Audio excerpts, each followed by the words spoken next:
We are more than 100 days into President Biden's administration, and House Republican leadership is focused on Donald Trump. It appears increasingly likely that Liz Cheney, currently the third-ranking House Republican, could lose her leadership position over her frequent criticism of the former president. Undeterred, Cheney rebuffed Donald Trump again today, appearing to respond to his statement, repeating the big lie that the 2020 election was stolen. It was not. In a tweet, she said the 2020 presidential election was not stolen. Anyone who claims it was is spreading the big lie, turning their back on the rule of law, and poisoning our democratic system. It is not just Cheney either. Senator Mitt Romney, who, like the congresswoman, voted to impeach Donald Trump for the second time, faced a chorus of boos at a GOP event in his state in Utah over the weekend. He's a person who says what he thinks, and I don't hide the fact that I wasn't a fan of our last president's character issues. And I'm also no fan.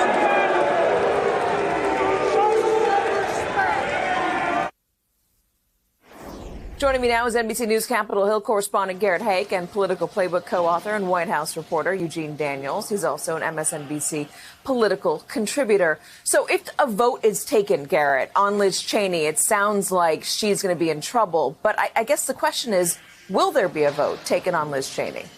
Yeah, that's still a big if. The last time there was one of these votes, one of the big people pushing for it was Matt Gaetz, who's not as much of a position to direct the conference in any particular direction anymore. And in that last vote, you had Cheney essentially kept in her leadership position by a vote of more than 2-1. At the time, a lot of members came out and said part of the reason they voted the way they did was a very strong speech defending her by Kevin McCarthy, the House Minority Leader, the head of the House Republican Party. McCarthy's support, at least in public, has been drying up. They've not been appearing together. He's not defended Cheney's comments in public. If McCarthy decides he's not going to back Cheney, that could be very problematic. But the thing that might protect her here is the fact that even among Republicans who agree with her, some of those who disagree with her, they're broadly tired of talking about this. They recognize, politically speaking, any day they are debating the merits of the Donald Trump election-related lies is a bad day for them as a party in terms of the ultimate goal, which for them is, of course, retaking the House next year. Eugene, how much conversation, how much interaction, contact do Kevin McCarthy and President Trump now entertain among each other? Is it potentially former President Trump getting in McCarthy's ear and telling him to back away from Cheney? It's not that clear. And I think that one thing that we know about how former President Trump operated with other Republicans is he doesn't even have to talk to them, right? He just has to kind of be there floating around, kind of letting them know how he feels and whether or not they're going to feel the brunt of what he's thinking and any kind of backlash that he would be providing. He no longer has Twitter. He may have Facebook. On Wednesday, we'll see on how big his megaphone is able to get. And at this point, the question isn't like, is this a party led by a man named Donald Trump? But is this a party that operates at the whim of one man named Donald Trump? And the evidence for the latter is much bigger than it's been for a very long time. And it's hard to see how Republicans move away from that at this point. Well, it's a party that seems to be operating under the belief that lies are fine if lies get you into office, blatant lies that undermine democracy. We have a recount going on in Arizona that is like cuckoo for Cocoa Puffs. There's Chris Christie over the weekend saying he would grade Donald Trump's presidency an A and just kind of brushing off what happened with the insurrection, which he was vehemently against and which he criticized Donald Trump quite vociferously for. I just wonder, who is the Republican Party? And if they are behind these blatant lies about our democracy, is that it might be a winning strategy for primaries, Eugene? Is it a winning strategy for a general election? Exactly. And that's going to be the big question about how everyone's wondering, like, how long will former President Trump have the Republican Party kind of in this chokehold?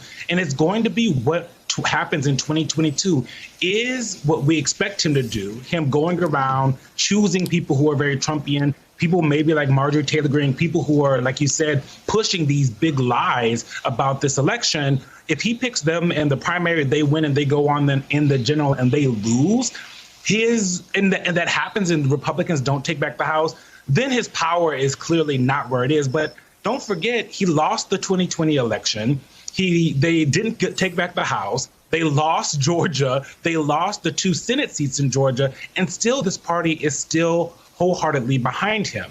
And also, when you look at the 2022 midterms, don't forget the Republicans have already these built-in advantages before apportionment would look like it gave them some more safer seats. And when we have redistricting happening between now and 2022. So it's very likely that they will take the House and they won't have to decide to get rid of President Trump. And they'll continue this until 2024. And that's something that, you talk to experts about democracies and they say something that is extremely important is having at least 2 parties who are operating with facts and not with fiction. And that is something that they're really concerned about at this point. Garrett, quickly, can you weigh in on the Capitol Hill perspective on that question? Well, look, I think Eugene's exactly right. It'll be 2022 that ultimately settles this. If Republicans manage to lose a Georgia Senate race 3 times in a 2-year period, they lost both, of course, in 2020. Raphael Warnock has to run again in 2022. President Trump has made clear he'd like to see Herschel Walker, the former University of Georgia football player, who I believe currently lives in Texas, run in that race. That would be a pretty good bellwether to the limits of a Trump endorsement. But again, you just saw Texas special election in which the Trump endorsed candidate was the first place finisher in a primary there.